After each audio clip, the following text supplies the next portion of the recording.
Hello दोस्तों, स्वागत है आप सबका आपके अपने यूट्यूब चैनल एकलव्य एस्ट्रोलॉजी में। और दोस्तों, आप सभी को मकर संक्रांति की बहुत बहुत शुभकामनाएं।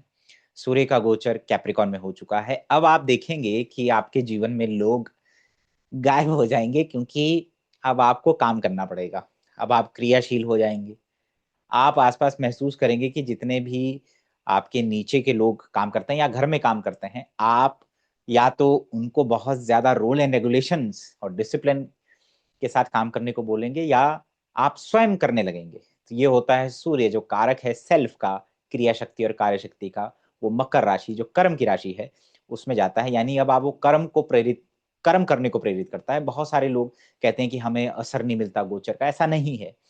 बड़े इवेंट्स होना एक अलग बात है, शादी, बच्चे, प्रमोशन। बट एक फिजिकल एनर्जी का बदलाव होना और एक क्रिया शक्ति यानी कि एक्टिव हो जाना कुछ समय के लिए, वो डेफिनेटली आपको एक असर देखने को मिलता है। ठीक है। तो सूर्य कैप्रिकॉन में है, तो डेफिनेटली ये एक बहुत अच्छी एनर्जी है। और मंगल भी आने वाले हैं कैप्रिकॉन में, तो इससे अच्छा कुछ हो ही नहीं सकता। जो लोग एग्जीक्यूशन करना चाह रहे थे कुछ चीज काफी समय से और नहीं कर पा रहे, उनके लिए बहुत ही अच्छा समय है। तो जिम जाना चाह रहे हैं, कोई नया प्रोजेक्ट स्टार्ट करना चाह रहे हैं, लेजीनेस था, कुछ चीजों में नहीं हो पा रहा, तो देखना आपको जैसे ही सूर्य कैप्रिकॉन मकर के आसपास आने लगेगा या आ रहा होगा, आपको 5 दिन पहले और 5 दिन बाद इसका एक कुछ ना कुछ इनिशिएशन नजर आ जाएगा। ठीक है। तो ये मकर का एक ग्रेटनेस है, जब सूर्य जाता है बहुत अच्छा समय होता है। फोकस रहिए और बदलाव की शुरुआत जरूर करिए। आपके साथ कॉस्मिक फोर्सेस है। ठीक है। हमें लगता है हम अकेले हैं, लेकिन हम अकेले नहीं हैं। हमारे साथ कुछ ना कोई मौजूद होता ही है। आज चर्चा करेंगे राहु और केतु के ऊपर। और मैंने कहा कि मैंने एक राहु केतु को लेकर के चीजें स्टार्ट की है, तो मैं आपको दिखाऊंगा कि राहु केतु कब राजयोग देते हैं, कब डिविजनल चार्ट में इनको कैसे देखते हैं। राहु केतु की ऐसी छुपी हुई चीजें। और सबसे इंपॉर्टेंट आज का जो टॉपिक है, आपने सुना होगा एक्लिप्स खराब होता है, यानी ग्रहण लग जाए। ग्रहण कब लगता है? जब राहु और केतु के साथ सूर्य और चंद्रमा आ जाए, या तो सूर्य चंद्रमा की युति हो या सूर्य चंद्रमा आमने सामने हो और उसमें राहु केतु आ जाए। ठीक है। दूसरा, आपने सुना होगा कि अमावस्या दोष खराब होता है सूर्य चंद्रमा की युति। ठीक है। और पूर्णिमा, ठीक आमने सामने जब सूर्य चंद्रमा होते हैं। ये कुछ खास चीजें हैं। ये कोई साधारण कॉस्मिक जिसको हम कहते हैं कि अच्छा ग्रहों का कुछ, ये साधारण नहीं है। सूर्य और चंद्रमा से ही राहु केतु बने, क्योंकि उन्होंने देखा कि अच्छा ये अमृत पी रहे हैं, तो उन्होंने शिकायत की विष्णु जी से। उसके बाद राहु और केतु बने। राहु और केतु सूर्य और चंद्रमा को ही ग्रहण लगा देते हैं। सूर्य और चंद्रमा हमारे माता पिता है, राहु और केतु हमारे दादा और नाना साइड को रिप्रेजेंट करते हैं, तो उनमें कुछ खासियत तो होगी। और आप डरते होंगे कि सूर्य राहु की युति है, सूर्य केतु की युति है, चंद्रमा राहु की युति है, चंद्रमा केतु की युति है, तो ये खराब होती है। अब मैं आपको एक सत्य बताता हूं। जितने भी लोगों ने जीवन में कुछ बड़ा किया अपनी फील्ड में, चाहे वो ज्योतिष में हो, चाहे वो कोई टेक्नोलॉजी में हो, चाहे वो फाइनेंस में हो, ठीक है, चाहे वो पॉलिटिक्स में हो, किसी भी फील्ड में जो गणमान्य व्यक्ति यानी कि जिनका एक नाम हुआ, ठीक है, उनके चार्ट के अंदर हमेशा सूर्य और चंद्रमा या तो डिग्रिकली क्लोज होंगे, या सूर्य राहु और केतु के साथ एक्सिस में होगा। चंद्रमा और सूर्य राहु केतु के आसपास ही होंगे हर डिविजनल चार्ट में, D1 D9 D10। यानी कि राहु केतु का एक्सिस है, उसमें सूर्य है साथ में, चंद्रमा आगे है या चंद्रमा पीछे, यानी कि एक्लिप्स के आसपास का बर्थ होगा, अमावस्या के आसपास का बर्थ होगा, पूर्णिमा के आसपास का बर्थ होगा, और उसमें राहु और केतु अपनी दृष्टि से, अपनी प्लेसमेंट से या आगे और पीछे इन्वॉल्व हो जाएंगे।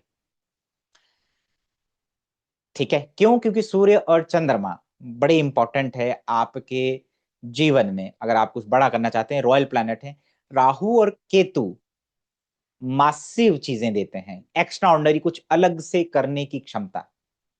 और एक मन के अंदर जब तक आप निराश नहीं होते, जब तक आप संघर्ष नहीं करते, तब तक आप, और मन से जब आपकी कहीं ना कहीं आप दुख और चीजें पीड़ा सहन नहीं करते, तब तक आप जीवन में कुछ नहीं कर सकते हैं।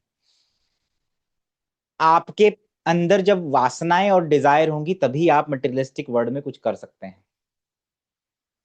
ठीक है, तो डिजायर होना बहुत जरूरी है, एम्बिशियस होना बहुत जरूरी है, और राहु और केतु का काम यही है। ठीक है, अब इसको आप डिग्री सिस्टम से समझ लेते हैं कि कई बार आप बोलेंगे कि सर मेरा तो इसका चार्ट तो बहुत अच्छा है, इसने जीवन में नाम कमाया। सूर्य और चंद्रमा की डिग्री जितने क्लोज होंगे, वो कहीं पर भी बैठे हों, सूर्य 25 डिग्री का, चंद्रमा 27 डिग्री का, सूर्य 3 डिग्री का, चंद्रमा 4 डिग्री का, तो it is like a conjunction as पर डिग्री सिस्टम। ठीक है, दो बातें हो गई। तीसरा मैंने कहा कि सूर्य और चंद्रमा की डिग्री बिल्कुल राहु केतु के क्लोज हो चार्ट के अंदर, तो भी ये आपके चार्ट को थोड़ा इस दिशा में ले जा सकता है कि आप कुछ अलग कर पाए। तो ना तो अमावस्या दोष खराब है, ना पूर्णिमा में जन्म होना सूर्य चंद्रमा मान लो आमने सामने है, ठीक है, ना एक्लिप्स खराब है, एक्लिप्स के आसपास का जन्म, ये लोग कुछ हटके जीवन में करते हैं। मानसिक पीड़ाएं देखते हैं, माता पिता का सेपरेशन देखते हैं, पिता या माता में से किसी एक के सुख को कम देखते हैं, माता पिता को संघर्ष करते हुए देखते हैं, तो जीवन में कुछ करना चाहते हैं।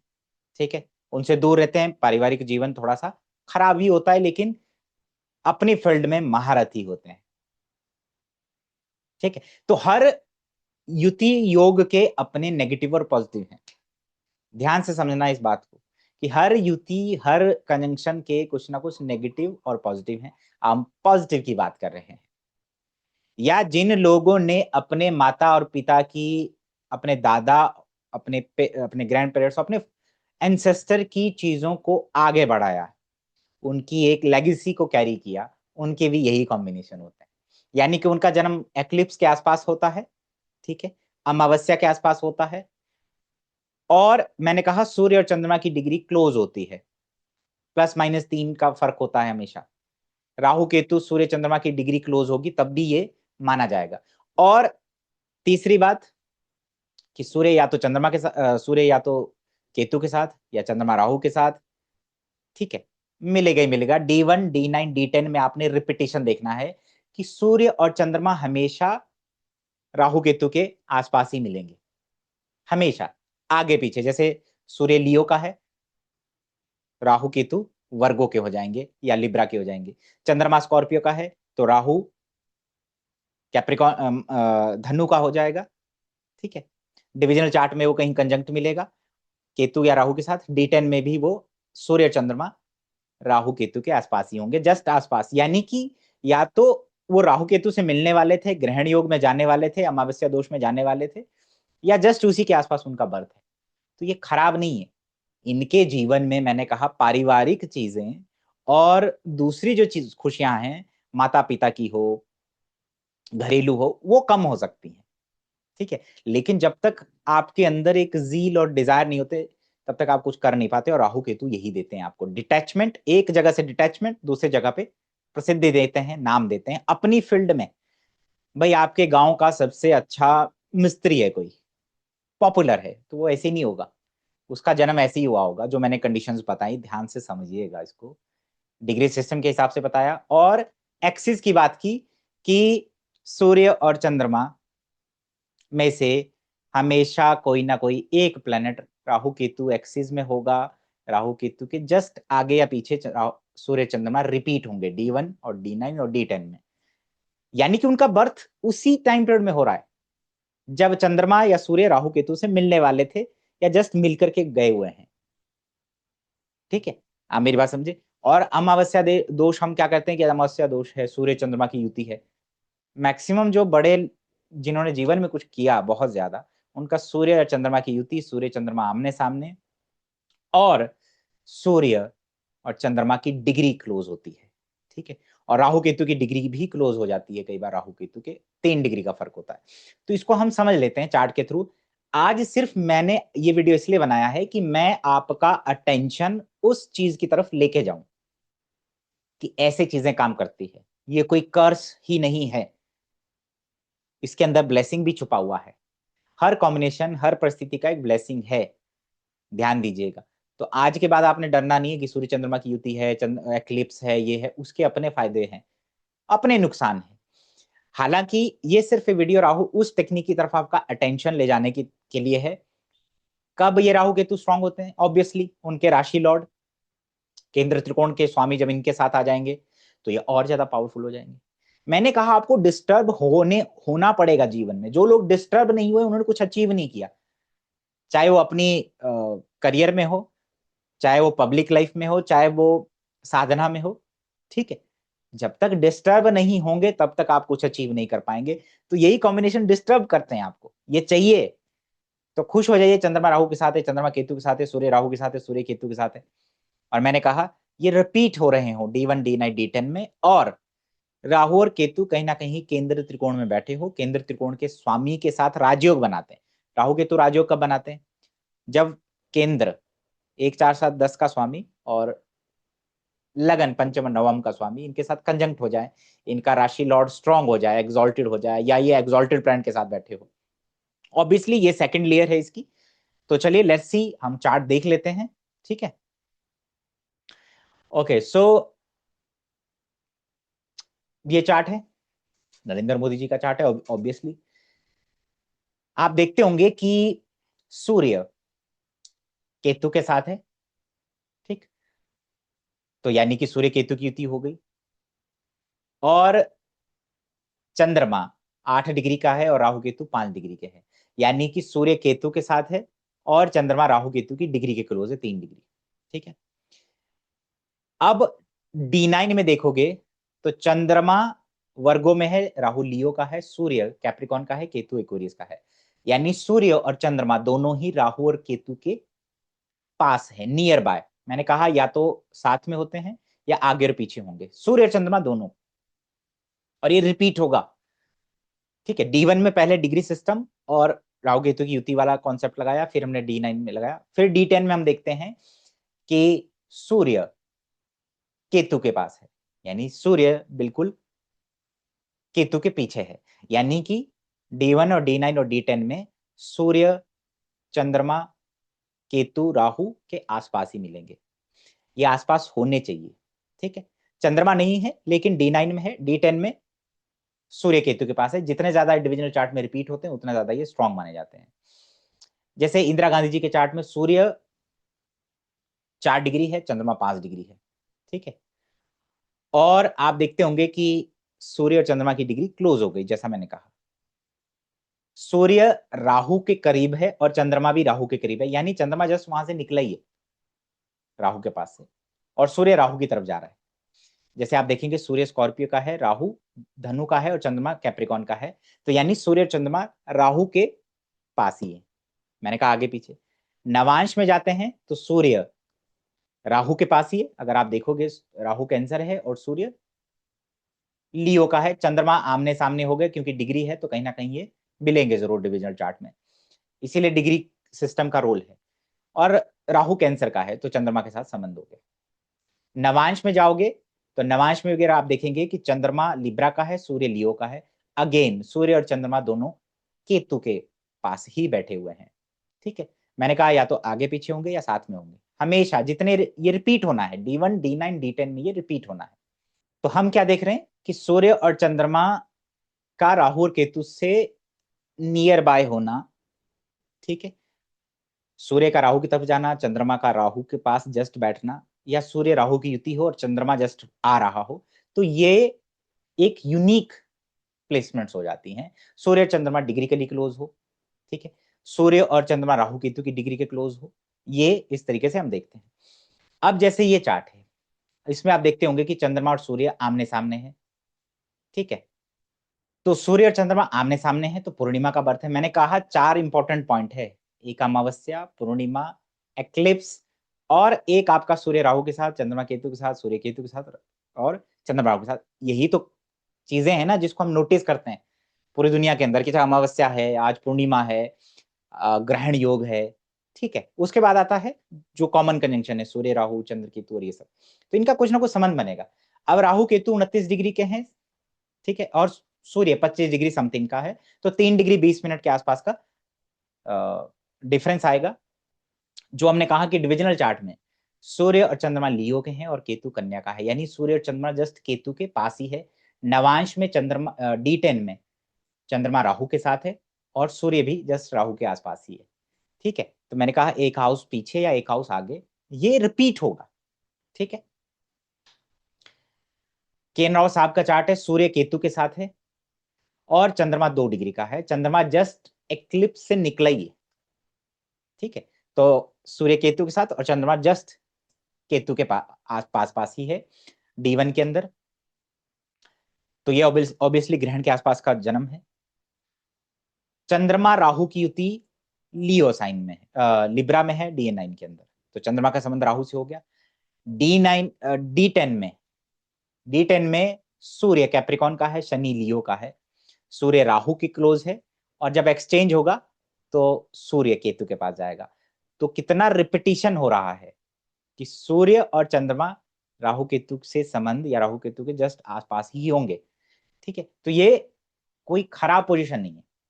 जैसे फॉर एग्जांपल यहां आप चार्ट में देखेंगे सूर्य 1 डिग्री का है और राहु केतु 3 डिग्री के हैं, तो सूर्य ऑब्वियसली राहु केतु की डिग्री के क्लोज आ गया और सूर्य राहु की तरफ जा रहा है। ठीक है, सूर्य राहु की तरफ जा रहा है मतलब राहु केतु के जस्ट पीछे सूर्य है। अगर आगे भी होता तब भी ये, मान लो जेमिनी में होता तब भी एप्लीकेबल होता। D9 में सूर्य और चंद्रमा की युति हो गई, जिसको हम आप कहते हैं कि मैंने कहा ना कि ये D1 D9 D10 में रिपीट होंगे, जो आप जितने भी अमावस्या पूर्णिमा राहु केतु का पास में ना ये रिपीट होंगे। तो सूर्य चंद्रमा की युति है और केतु लियो का है, तो सूर्य का संबंध बन गया। D10 में भी केतु लियो का है और सूर्य एरीज का है, तो केतु का संबंध सूर्य से हो जाता है। ठीक है, तो ये जो है ये चीफ सेक्रेटरी हैं सीएम के। अब जैसे ये चार्ट है, इसमें आप देखते होंगे राहु और केतु कैंसर और कैप्रिकॉन के हैं। ठीक है, चंद्रमा केतु अब केतु अगर कैंसर का आ गया और चंद्रमा लियो का हो गया, तो चंद्रमा जस्ट नियर है केतु के। नवांश में राहु लियो का है और सूर्य राहु के क्लोज है। D10 में सूर्य और चंद्रमा दोनों ही केतु के क्लोज है, एक हाउस आगे या एक हाउस पीछे, ये रिपीट होगा। और आप देखते होंगे कि जितने भी योग हम बोलते हैं, सूर्य चंद्रमा की युति, सूर्य चंद्रमा का आमने सामने होना, ग्रहण योग, ये सब इन लोगों के चार्ट में होगा जिन्होंने बहुत कुछ अचीव किया है। तो आप, तो ये जो वीडियो है इज जस्ट कि ये कोई खराब चीजें नहीं है, ये होने चाहिए आपके चार्ट के अंदर। ठीक है, जैसे फॉर एग्जांपल ये एक चार्ट है, इस चार्ट के अंदर आप देखते होंगे कि सूर्य पाइसिस का है और राहु एक्वेरियस का है। ठीक, तो सूर्य राहु के क्लोज है। D9 में जब जाएंगे तो चंद्रमा पाइसिस का है, राहु एरीज का है, तो चंद्रमा राहु के क्लोज हो गया। D10 में चंद्रमा एरीज का है और केतु पाइसिस का है, दोबारा से चंद्रमा के करीब केतु है, तो ये रिपीट होता है। जैसे ये DGP का चार्ट है, तो चंद्रमा लियो का है और राहु कैंसर का है, तो चंद्रमा के करीब राहु हो गया। ठीक है, D9 में जाओगे तो वहां पर सूर्य कन्या का है, चंद्रमा लियो का है। ठीक है, तो चंद्रमा लियो का है, राहु कैंसर का है, तो यहाँ पे ये क्लोज है। राहु कैंसर का है, चंद्रमा लियो का है, तो ये रिपीटिशन हो गया, यानी चंद्रमा राहु की क्लोज है। D10 में जाओगे तो सूर्य लिब्रा का है, केतु कन्या का है, तो यानी कि सूर्य और केतु एक दूसरे के क्लोज हैं। ठीक है, मैंने कहा है ये D1 D9 D10 से चीजें रिपीट होती हुई जाती हैं। जैसे ये एक चार्ट है, इट्स CA फर्स्ट अटेम्प्ट में क्लियर किया, तो इसके चार्ट में सूर्य केतु के साथ तो है ही, ठीक है, D1 में, और D9 में चंद्रमा केतु के साथ है। ठीक, D10 में केतु कैंसर का है और सूर्य चंद्रमा की युति है।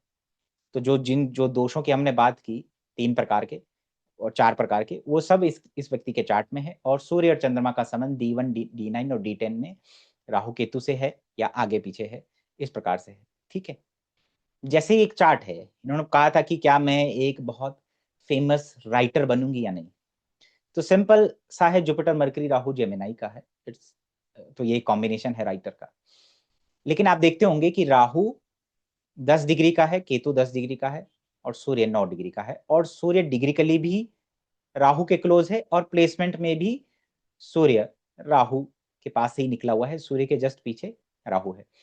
D9 में अगर आप देखते होंगे कि केतु कैंसर का है और मून लिब्रा का है, सो अगेन मून और केतु का संबंध हो गया। ठीक है, D10 में जाओगे तो आप देखेंगे कि चंद्रमा लिब्रा का है और राहु कन्या का है, यानी कि चंद्रमा रिपीट में राहु और केतु के साथ संबंध बनाता हुआ आ रहा है या उसी के जस्ट पास बैठा हुआ है। तो एक बार मैं चीजों को समराइज कर देता हूं कि इस वीडियो का मकसद क्या है। इस वीडियो का मकसद ये है कि हमें जब एक्लिप्स के आसपास का बर्थ होता है, अमावस्या दोष हो जन्म कुंडली के अंदर, पूर्णिमा के आसपास का बर्थ हो, ठीक है, जन्म कुंडली के अंदर सूर्य और चंद्रमा का कुछ कंजंक्शन या युति राहु केतु के साथ हो, तो हमें नेगेटिव चीजों के बारे में नहीं सोचना है, उसमें कुछ ना कुछ पॉजिटिव छिपा होता है। जितने भी लोगों ने अपने जीवन में कुछ बड़ा किया वो इसी प्रकार की परिस्थितियां D1, D9 और D10 में लेकर के पैदा होती। मैंने कहा सूर्य केतु की युति होगी, चंद्रमा जस्ट राहु के आसपास बैठा होगा, या तो एक हाउस पीछे या एक हाउस आगे।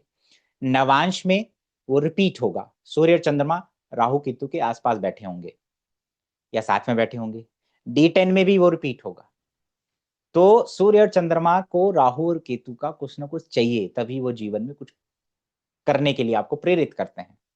दुख नहीं होंगे, संघर्ष नहीं होंगे, लाइफ के अंदर झटके नहीं महसूस लगेंगे, तो आप कहाँ कुछ करने के बारे में सोचते हैं। ठीक है, तो संघर्ष जरूर देते हैं, मेंटली मेंटली आपको परेशान करते हैं, और धीरे धीरे धीरे धीरे जब तक आपको कोई चैलेंज नहीं करेगा, जब तक आपको कोई अंडर एस्टिमेट नहीं करेगा, जब तक वो इमोशनल ट्रॉमा के से आप नहीं गुजरोगे, तब तक आप बड़ा कुछ कर नहीं सकते। तो इसके लिए सूर्य चंद्रमा के आसपास राहु केतु चाहिए, और इनका संबंध राहु केतु के साथ चाहिए। दूसरी बात मैंने कही कि सूर्य और चंद्रमा अगर डिग्रिकली क्लोज हैं, सूर्य 3 डिग्री का, चंद्रमा 5 डिग्री का, सूर्य 25 डिग्री का, चंद्रमा 22 डिग्री का, 3 डिग्री 20 मिनट का अगर फर्क है, ठीक है, तब भी ये युति की तरह माने जाएंगे। और सूर्य और चंद्रमा की डिग्री राहु केतु के जस्ट डिग्री के क्लोज हो, ठीक है, और D9 में सूर्य चंद्रमा की युति हो जाए और उसमें राहु केतु जस्ट आगे या पीछे हो या साथ में हो, D10 में चंद्रमा के जस्ट आगे या पीछे राहु या केतु आ जाए, तो भी ये एक अच्छे कॉम्बिनेशन है। तो अगली बार आपने ये सारे कॉम्बिनेशन देख के घबराना नहीं है। ये जस्ट एक वीडियो है आपका किसी चीज के प्रति अटेंशन ले जाने का, ठीक है, कि एक्लिप्स के आसपास, पूर्णिमा के आसपास, अमावस्या के आसपास अगर आपका जन्म है, एक्लिप्स के आसपास का आपका जन्म है, ग्रहण योग के आसपास जन्म है, तो कोई वो परेशानी वाली बात नहीं है। बड़े बड़े स्पिरिचुअल लोग, ज्योतिषी लोग, पॉलिटिशियन, बड़े बड़े बिजनेसमैन इन्हीं के आसपास पैदा होते हैं। अब आप कहेंगे कि सारे लोग इन्हीं के आसपास पैदा हुए वही कुछ करेंगे, नहीं। मैंने कहा कि वो राहु केतु के डिस्पोजिटर, उनके जो केंद्र त्रिकोण के राजयोग हैं, उनके साथ उनका संबंध हमें देखना होगा, और भी बहुत सारी चीजें हैं जो हमें देखनी होती है। तो मैंने कहा मैंने एक सीरीज स्टार्ट की है राहु केतु के बारे में, तो ये वीडियो उसी के ऊपर है। आप वीडियो को दोबारा सुनिएगा, समझिएगा। और बहुत बार लोग, क्योंकि हमारे पास आते हैं तो कहते हैं हमारे बेटे का जन्म ग्रहण के आसपास हो गया, अमावस्या के आसपास हो गया। मैंने कहा क्या हो गया, कुछ बड़ा करेगा, कुछ अलग करेगा, जिन्होंने कुछ इनोवेटिव किया अपनी फील्ड में, वो इसी अमावस्या दोष, पूर्णिमा और ग्रहण के आसपास पैदा होते हैं। मैंने कहा चंद्रमा सूर्य आगे या पीछे मिलेंगे राहु केतु के, और वो रिपीट होगा D1, D9, D10। इस तरीके से हम चीजें देखते हैं, और इनका बहुत गहरा संबंध है। सूर्य चंद्रमा राहु केतु का आपस में बहुत गहरा संबंध है। डोनाल्ड ट्रंप को देखिए, सूर्य और चंद्रमा आमने सामने है, राहु केतु के साथ है। सूर्य चंद्रमा डिग्री के लिए क्लोज है, राहु केतु की डिग्री के क्लोज है। सबसे पावरफुल कंट्री का राष्ट्रपति है, भले ही आज भी कैसे ही है, चाहे कुछ भी है, लेकिन है तो ना। तो ग्रहण योग और इन सब चीजों से डरने की आवश्यकता नहीं है। और आप इन चीजों को नोटिस करना स्टार्ट करिए। डिविजनल चार्ट के अंदर, D1 के अंदर, डिग्री सिस्टम के अंदर आपको बहुत सारी छिपी हुई चीजें समझ में आएगी कि ब्लेसिंग ही कर्स है और कर्स ही ब्लेसिंग है। मिलते हैं आपसे अगली वीडियो में इसी का रिफाइन वर्जन, और लेते हैं तब तक इजाजत आपसे। आप सभी को दोबारा से मकर संक्रांति की शुभकामनाएं।